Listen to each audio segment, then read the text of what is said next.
Welcome back to your haunted holiday. I'm Lindsay, And this is Lisa. and I have a listener request for everyone this week. This is a really good one. This was actually requested by Melissa P88, who actually left us a review on Apple Podcasts, and she posted that she really wants to hear about this particular location.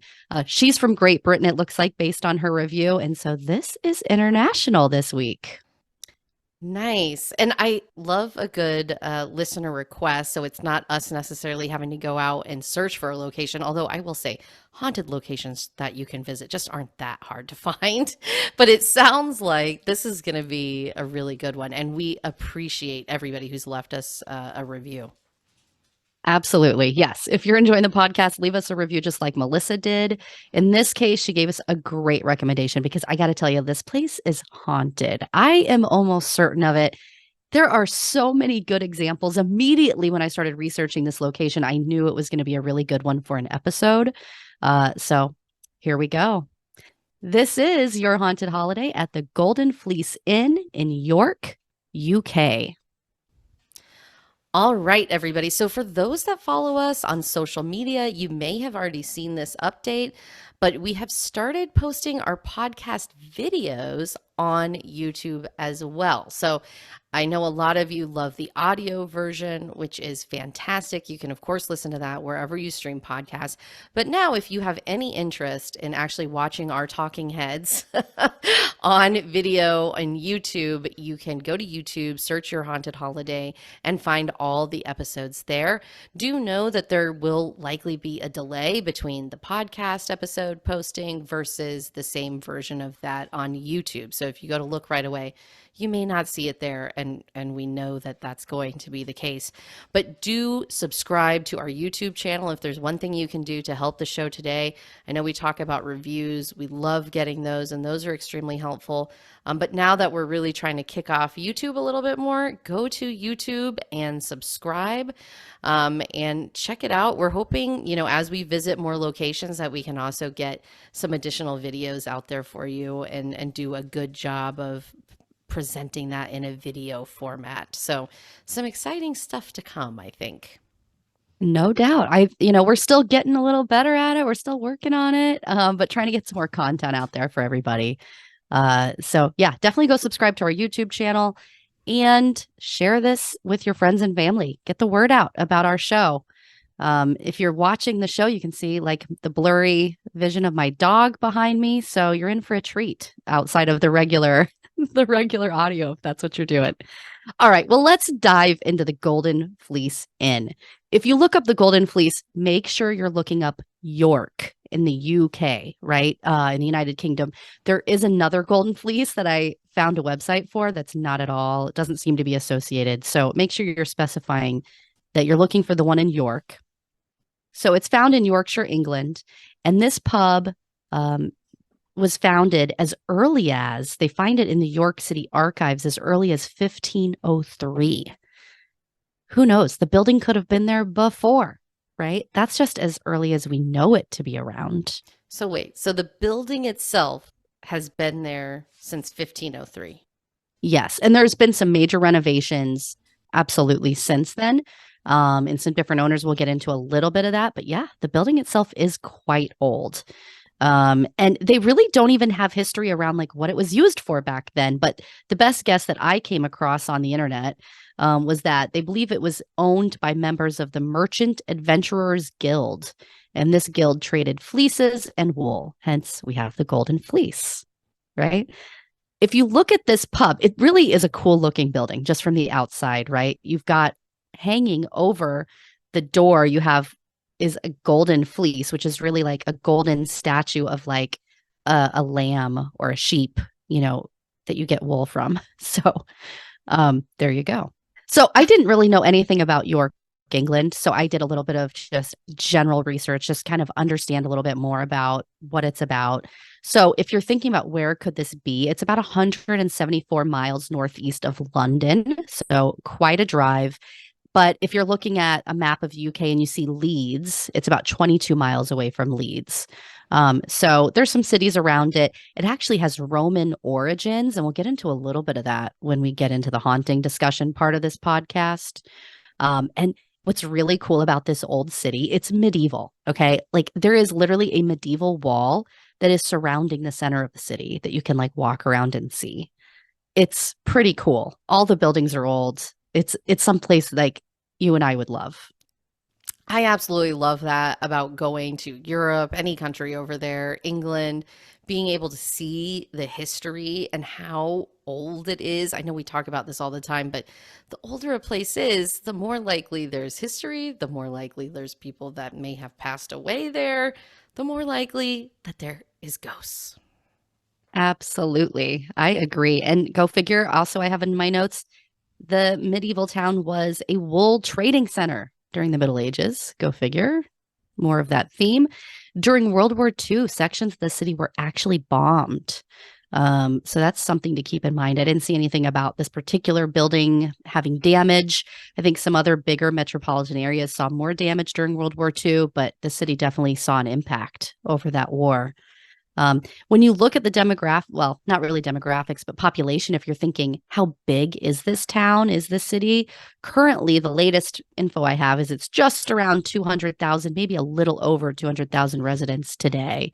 But it is also a top beer destination in the country with over 200 pubs on record. And there are over, I wanted to say I saw something about over 300 locally created beers that basically you can only get there in York. So, I mean, if you're going to go to York, you need to go on like kind of a bar tour and drink all the different beer that's available. That sounds amazing. I wonder, I bet a lot of it because in England, my understanding is they don't drink a lot of like the cold beer that we're used to here, Mm-hmm. right? We're used to those like chilled, light beers. Over there, they're drinking like darker, more hoppy brews, that kind of thing. So I'm sure it is very different than we are used to, but I'm also very open-minded when trying a beverage. So if I go to York, Same. I will definitely try some of the local stuff. I feel like that would be something you've got to do. So now that we know a little bit about like where the city is, how big of a city this is, we're talking about. The inn first became, we know it goes back as far as 1503. It became an inn, they believe, in around 1656, but it wasn't officially registered with the city as an inn until 1668. So still, that is going very far back. In 1702, it took on some new owners that were fairly well known, named John and Alice Peckett. And John was the Lord Mayor of York from 1701 to 1702. So he had this Lord title, and he was the sheriff of the town also earlier than that in 1695. So these were fairly prominent people there in the town. And we'll get more into John and Alice, primarily Alice, when we get a little bit deeper into the podcast.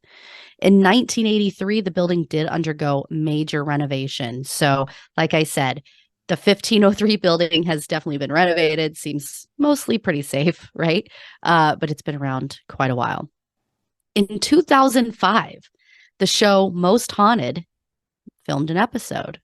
So I'll talk a little bit about watching. I did watch that episode, of course. If you're not familiar with the show Most Haunted, it's basically like a UK version of Ghost Adventures or Ghost Hunters. Lisa and I actually ran across the show years ago and we're watching so many episodes of Most Haunted. We enjoyed it so much. I was hooked on Most Haunted for quite a long time. I thoroughly enjoyed it. But a lot like Ghost Adventures, it can be over the top too. So if you've seen, either show, you kind of understand, right? I mean, they need to make it entertaining. It is for television. And so there is like an up factor, a kind of Mm-hmm. heightened factor of everything, but I do still enjoy some Most Haunted.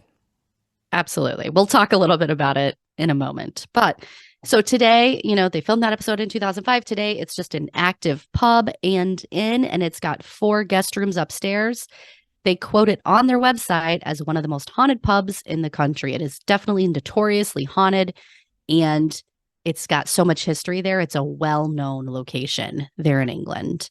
And yeah, that's basically it. It's a good place to visit and it's haunted.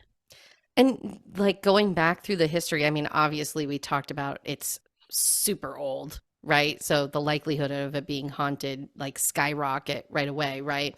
Do we have any history about has there been tragedy here? Has there been owners that are just really attached to the place, or is a lot of that just unknown? Some of it's, I would bet you that a lot of it's speculation. Like there are some things I'm going to get into about potential deaths that have occurred that are related to specific ghosts that I'm going to talk about. Um, whether I found anything like very specifically on record saying, yes, this is haunted because this person definitely died on this day, I don't really have any of that. So much history, I am certain there's death in this place, right? But we'll talk about it in just a moment. Okay, so let's talk about some of the hauntings that you might run across here at the Golden Fleece Inn. So they believe, or the claim is, that there's about 15 ghosts, and there's several notable ones that I'm going to get into. But in general, a lot of full figure apparitions are seen here, orbs, temperature changes, the feeling of being touched. There's just so much activity. But I find that the specific ghosts that are called out on certain videos I watched and just on different websites that I researched is really interesting. So let's start with Lady Alice Peckett. Apparently, she liked that title because she was married to the Lord. And so, or the Lord Mayor of York. So she liked her title of Lady Alice Peckett. So she's definitely haunting this place, it seems. So, we don't really know that she died here, but I talked a little bit about the most haunted episode. They had a psychic, of course, as they always do in their episodes. He believes that absolutely her and John both died in the inn, and that Alice actually lived quite a bit longer than her husband did. So whether that's real or not, I can't tell you for sure. But the psychic on Most Haunted seemed to believe that they both passed away there in the building. Um, Lady Alice Peckett is seen haunting the halls. They see her in full apparitions. She's usually a dark, kind of almost shadowy figure, is what I've heard descriptions of on some of the videos. She's seen a lot going up and down the stairs. And if you don't see her on the stairs, a lot of people believe the footsteps they hear in the middle of the night on the stairs are her. She also has a tendency to move furniture around. A lot of people think this is one of those spirits who own the inn and doesn't like the way the furniture is currently situated. And so she's there Mm. moving furniture around. There's, yeah. That sounds like something like a previous owner of the property would do if they were there. Like I can imagine like my house, I love how I have it decorated. It's like very specific. If some reason later down the line I'm haunting it, if somebody comes in and jacks it up and, is moving stuff all over the place, I might be tempted to go in there and, rearrange it a little bit. Mm-hmm. Especially if they've got it set up just all wrong. You gotta move that stuff back Right. the You way got it to needs to show be. them the right way. Exactly. There's also Most Haunted episode mentioned something about babies crying and the sound of a baby crying, and maybe this is associated to her as well. Hard to say though, right? So some other spirits there. There's also a spirit named One-Eyed Jack. Like I love that there's a name of a spirit called One-Eyed Jack. Was he a pirate? I mean, who knows? This guy is known to sit at the bar. Okay. They see him at the bar. He wears an old red coat, seems to be like 16th, 17th century coat, is what they say. And he is also carrying a very old style pistol. So that's interesting. He's mainly seen around the bar. People that believe they've seen him sometimes feel faint or kind of get an ominous feeling afterwards. They also say that dogs get very upset in the area of the bar where they believe One-Eyed Jack hangs out a lot. So they think that dogs are not a fan of One-Eyed Jack. So that's interesting. So Jack is not a dog person.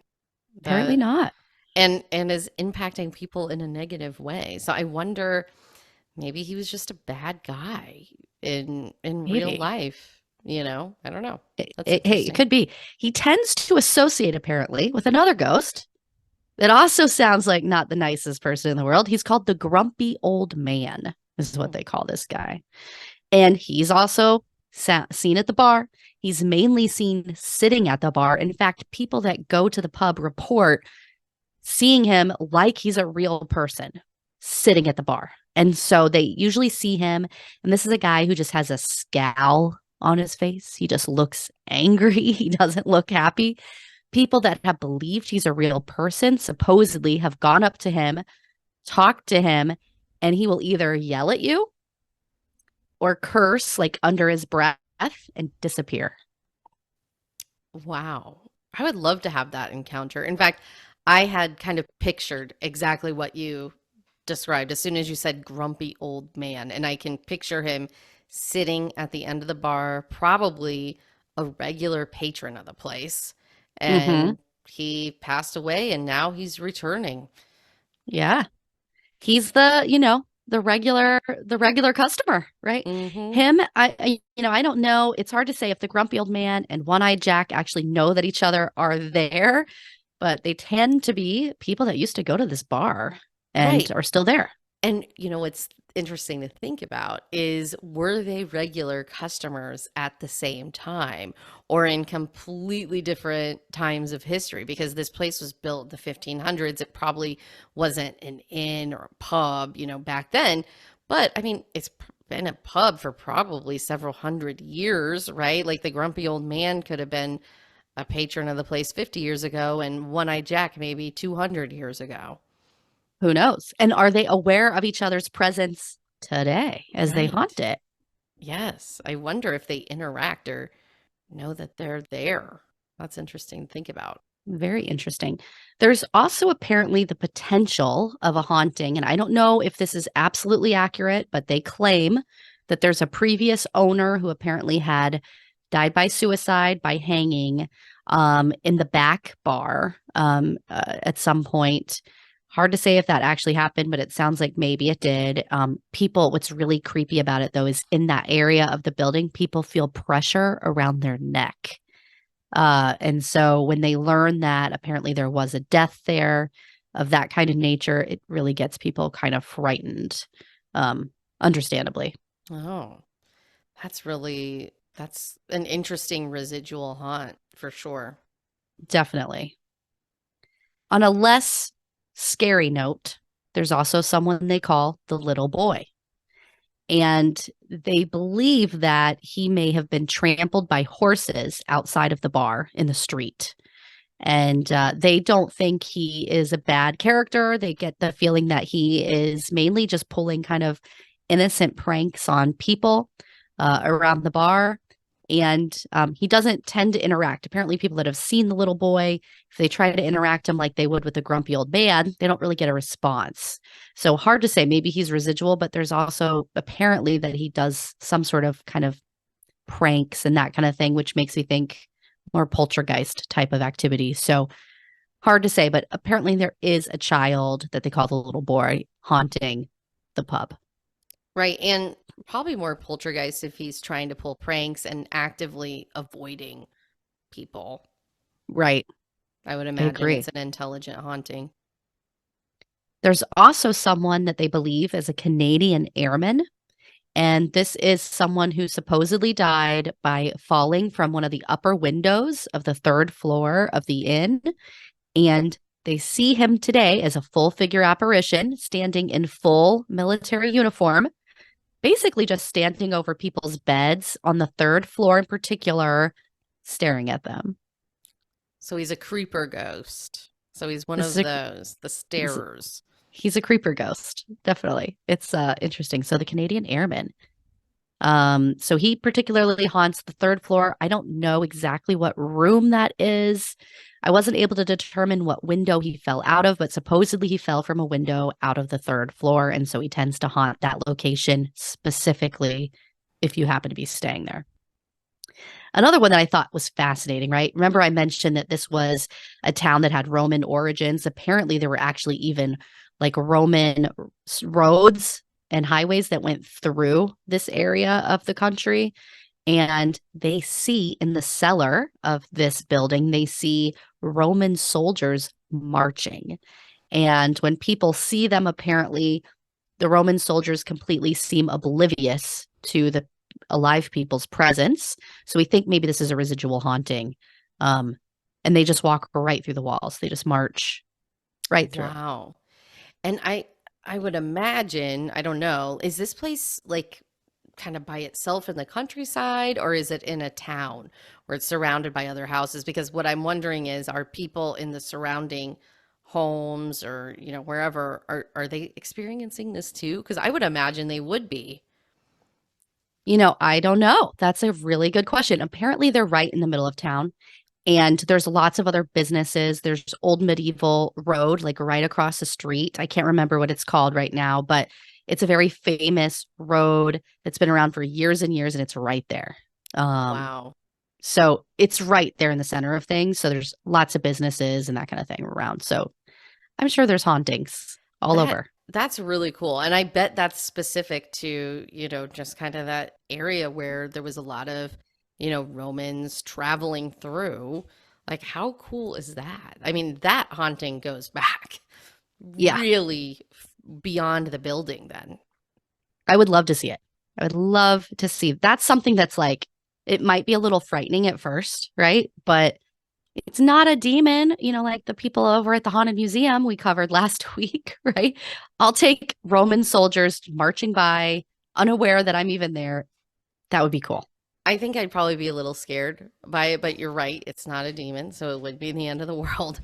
But I wonder too if people just kind of hear that activity sometimes, because like I would imagine like a Roman, army or, whoever's coming through, like there's a lot of things that they're carrying. There's maybe horses or, livestock, like who knows? Like you could hear those noises as well, I bet. So it might be something to listen for too, rather than That's just true. look for.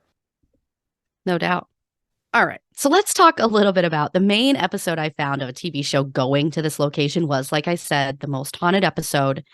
Um, the best way I can describe this episode and any episode I remember watching of Most Haunted back in the day is that it's chaotic. It's just chaotic, right? They usually started off with a psychic or like medium walking through the building. They have a historian typically that tries to kind of give you some information. So I find that really interesting that they do that, right? Um, but then they get into the ghost hunting portion, and that's where it typically kind of goes sometimes a little off the rails. It gets a little crazy. But just like any of the ghost shows we watch, right? Like it can get that way. Especially on like Ghost Adventures, not as much Ghost Hunters, but yeah, it can happen, right? The medium, like I said earlier, he does claim that John and Alice both died there in the building. And like I said, they really think that Alice is active in this building, haunting it through multiple floors all over the place. There is a guy, and I'm going to break this down briefly. I'm not going to give you the whole synopsis, but some things they came across while they were there ghost hunting. One of the main ghost hunter people on this show is named Stuart. I Me and remember Lisa, I remember Stuart well. he is one of the more dramatic people on this show. I will say he's constantly being tormented by spirits, all over, especially I feel like in the later episodes. And it's been so long since I've really sat down and watched a lot of Most Haunted, but he always has something happen to him, right? So Lisa and I He had joke. stuff happening so much that it became highly questionable, right? Like, here's Yes, the thing, I really do believe in ghosts, and I really do people believe that people are encountering things sometimes on these programs, right? I also think this is a television show. Like I said earlier, they're trying to make it more dramatic.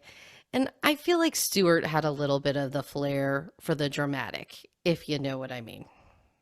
absolutely. Well, he's one of the first people to experience anything in this episode, as usual.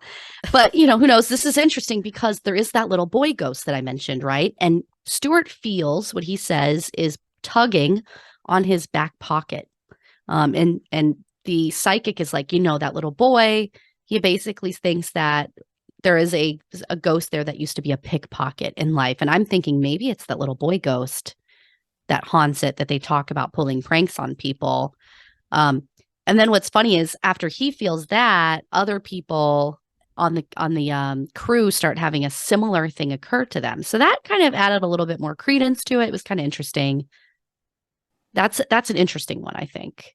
Yeah, I think a pickpocket ghost, like feeling that sensation, I mean, that's not super over the top, right, in terms of experiences, but something that definitely would be realistic. Pickpocketing, I think, was a very common thing. It still is, of course, in a lot of places, but in England back in the day. Yeah, no doubt.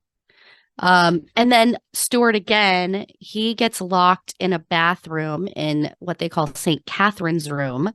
Um, and they go and they check the door, and the door doesn't, it has to be physically locked, right? And they're like, how is this possible? Like Yvette is the main host's name. She's like, this is wild. And I'm kind of laughing when I'm watching because we know the Stuart kind of dramatics. And I'm laughing, well, I know how it's possible. It didn't happen. Oh, But Stuart. maybe it did happen. I hate to be that skeptic because maybe it happened. But you got to question things sometimes, especially when you have someone who has so much happen, through the course of their time on this program. There is Right, no way that all of this stuff has occurred to this man. I mean, right. It's a Stuart, if you're listening, I apologize. Please don't reach out to me and complain about what I'm saying. Sure, he's not listening.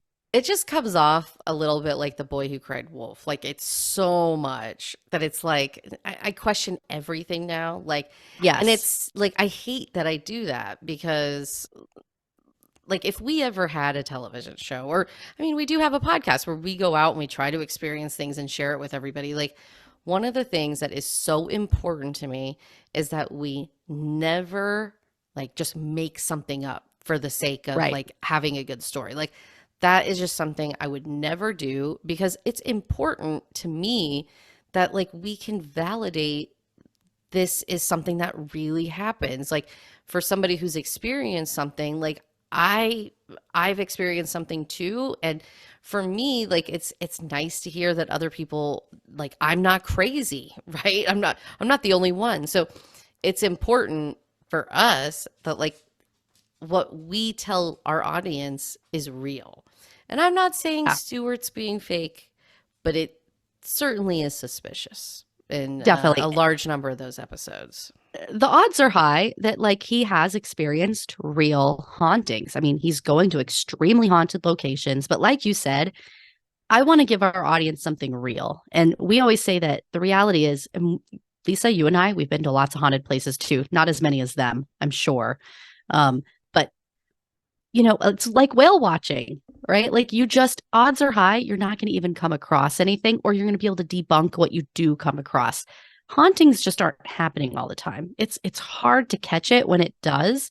It does happen, but it's just not as frequent as what I think some of these shows make it out to Yeah. be, right? So And I go into it skeptical. and I still enjoy the show a lot, Yeah, actually. Like I think the story's fascinating. I think the psychic piece is fascinating. I think seeing what they experience in general, and it's entertaining to see what kind of crazy stuff is going to happen to Stewart in this hmm next episode. yeah, I know. Every time I see Stewart on camera, I just laugh. I'm like, oh, here we go. Here we What's going to go. happen? The other interesting thing in that same bathroom, they're investigating it after he had been locked in it, and they hear like a metal noise, which they determine is the toothbrush holder on the sink. And then the sink literally, they didn't catch it right on camera when it happened, but they hear the water start running. The sink turned on its own, which is really interesting. I watched another YouTube video actually. The same thing happened. And that is interesting, right? Like, I wonder if there's something wrong with the sink. Number one, right? Mechanical issue, something like that, maybe. But who knows? Like, I find that interesting. The people on the YouTube video I was watching, it was like, I don't know, boyfriend, girlfriend, or friends or whatever, but they were filming orbs, what they believed were orbs, on a chair. And then all of a sudden they hear water running and they run back. And sure enough, the sink is turned on. And it was funny because the guy on this YouTube video was so excited about it, but also nervous. And he was like, oh my God, I am shaking. I am shaking. Oh my God, that happened. Like he was so over the top and funny. to listen to. But it was kind of cool. Like, because But I could see us feeling a similar way if that had happened. for our British listeners, apologies for Lindsay's British Yes, accent. I should Americans have done can't it. do British accents Yeah, it well. was bad. It was bad, folks. And they instead of calling it the sink, they call it the tap. The tap is on. Yeah, I got a kick out of it. It was good. And then the other thing that occurred on the most haunted episode, after the sink turns on, then they're downstairs doing some more ghost hunting.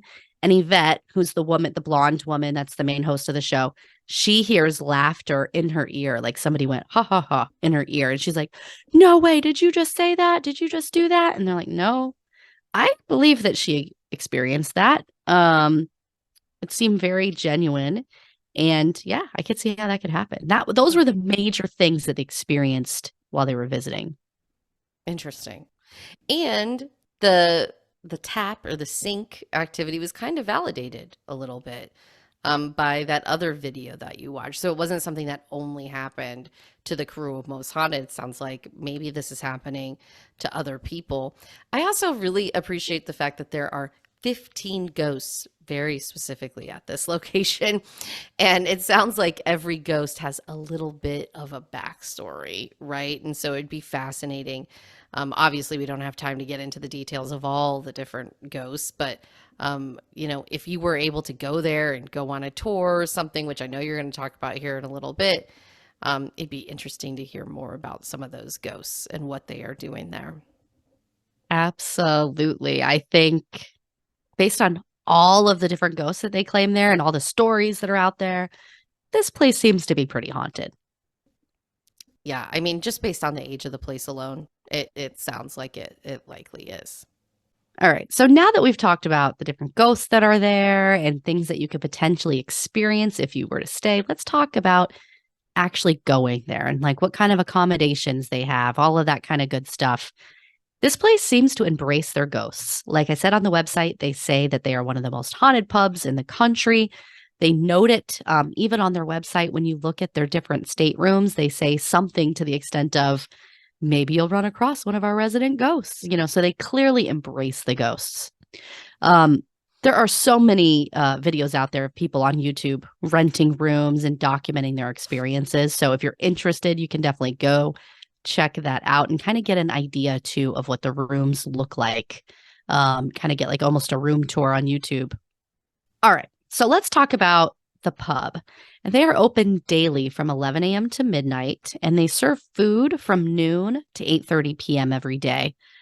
I noticed some notable items. So I looked at their menu and I saw they have a really good looking drink menu, a lot of just standard type of drinks there, but it's making me want a cocktail, honestly, like reading the menu. It looked good. But on their food menu, they have something called the Cheesy Dorito Sharer. Oh, That sounds right up my alley. Okay. This is Doritos, it sounds like, with melted cheese, jalapenos, avocados, salsa, and a garlic and herb sauce. Sounds amazing. that sounds delicious. So it's basically nachos made out of Doritos instead of regular tortilla chips, which is a genius idea because, okay, since I was a kid, Matt does the same thing as me. It's like the oddest thing. Since I was a kid, I would eat nacho cheese Doritos with nacho cheese. So I'd go buy like the queso, whatever brand you want, and then I dip the nacho cheese Doritos into the nacho cheese. People think I'm insane, but I'm telling you what, the cheesier, the better. It is fantastic. I knew This you were going to say this, and this genius. is why I added this particular thing on my list as a notable menu item for this particular pub because more cheese on cheese, and then add some jalapenos in there, Oh. add some sort of a garlic herb sauce. Please And a beer to serve it. wash it down. This sounds Sounds amazing. amazing. And to give you an idea, the prices on this menu all seem very standard. They don't seem like really expensive at all. So this particular thing is for two people, they say at least. It's about 10.5 pounds. And if you convert it to dollars today, that's today, of course, that could change, including their menu could change. All of these prices could change, disclaimer, but it comes out to about $13.18 today in US dollars. They also have chicken wings, burger selections, like fried chicken sandwiches, Of course, they have fish and chips. Um, like I said, all typical, really good looking bar food. They also have steak, salmon. They have some nicer items. Nothing really particularly expensive. So this is a pretty reasonable place to go. Lots of good looking stuff. They also have like a special Christmas menu out right now. We're in the holiday season. So lots of interesting kind of things out there you can try. They also do serve breakfast, but it's only for hotel guests. And I'll talk about what that rate is here in just a few minutes. The other cool thing is that the pub is dog friendly. Oh, So I would say you've got to bring your dog because we have this one-eyed Jack. that's right. They might We be able need to to. test this. Yes, absolutely. So if It's you a go great to the point. pub, bring your dog. What I love about it, it's indoors too, and they don't mind you bringing your dog in there. Like that just doesn't happen here in the US. Like you have No. to have a patio for a dog to be Hmm. allowed. So I'm fully on board with this. The bad thing is though, if you're staying in one of the guest rooms, you cannot have your dog. It's not dog friendly for those. Somewhat understandable. Um, so if you go to this place, bring your dog for the food and the drinks. Okay. Let us know if you have any interesting experiences.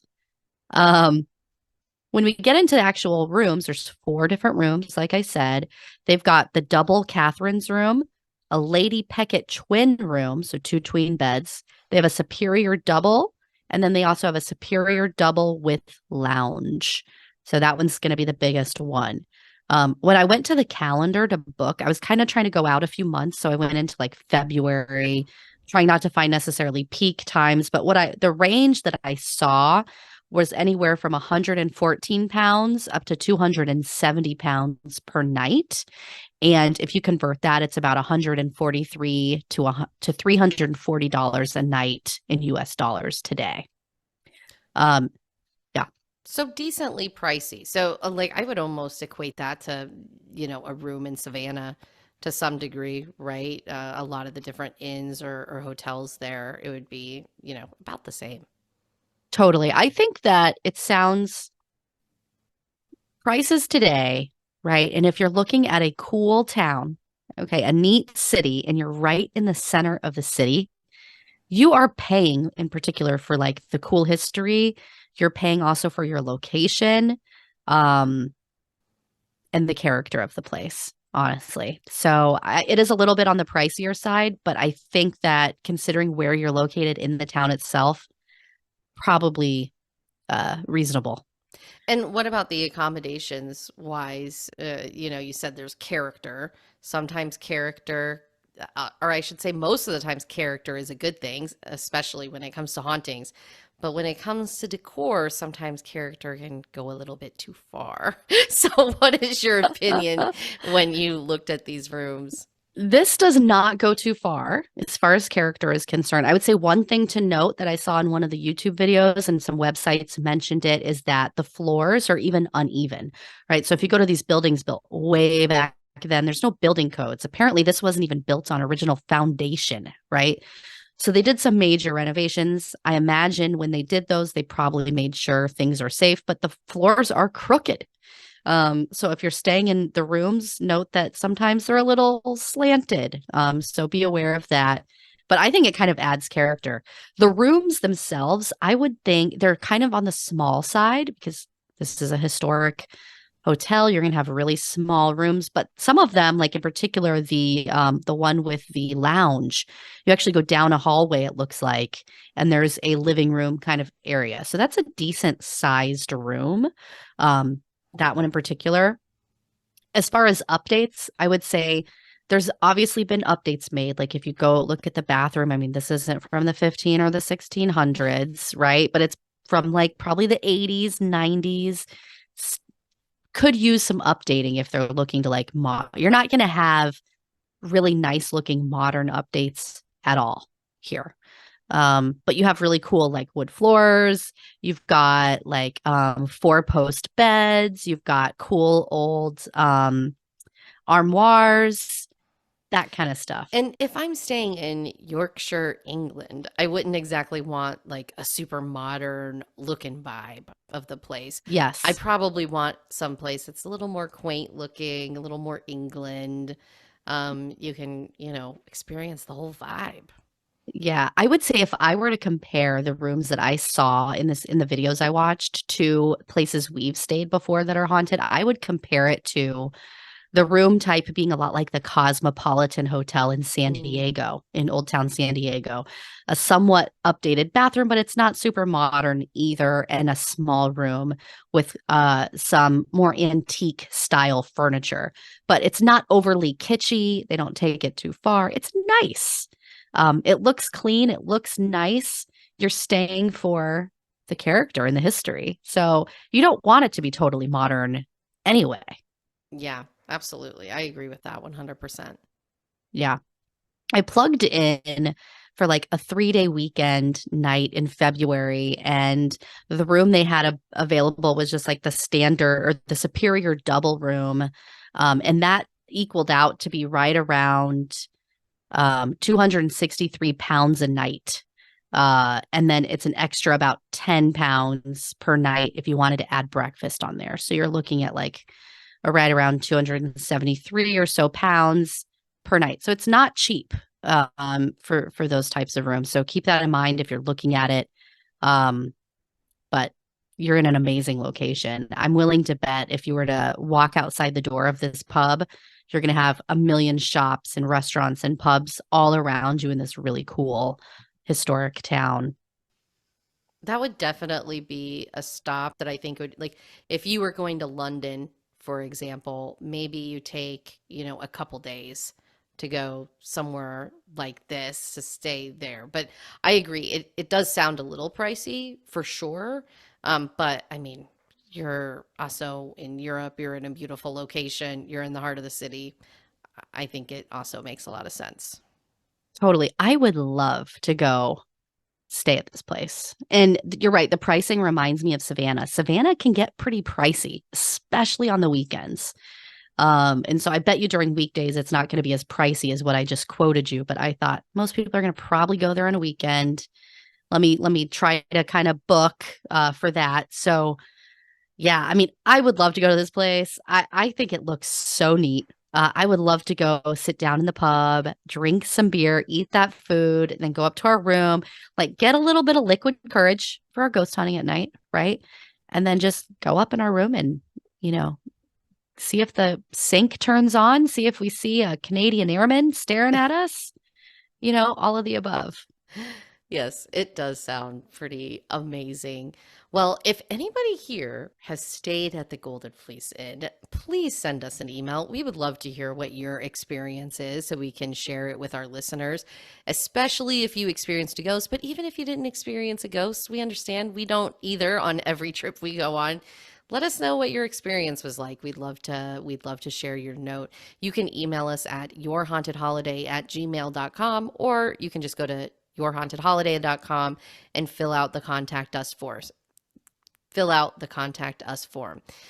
In addition to, staying at this place, if you've stayed at any haunted place or experienced any haunting that you would like to tell us about, you can do the exact same thing and send us a note, and we may read that for the rest of our listeners. And we especially love recommendations. So if there is a place that has enough information out there for us to do an episode on, please send it our way. We'd love to get recommendations from our listeners. And it also makes it a little easier for us to find where our next episode is going to be. So please send those to us. Don't forget to leave your reviews wherever you are listening, and make sure to subscribe to our YouTube channel by just searching Your Haunted Holiday. Thank you, everybody, so much for listening. We will see you in a couple weeks. Thanks for listening and have a good week.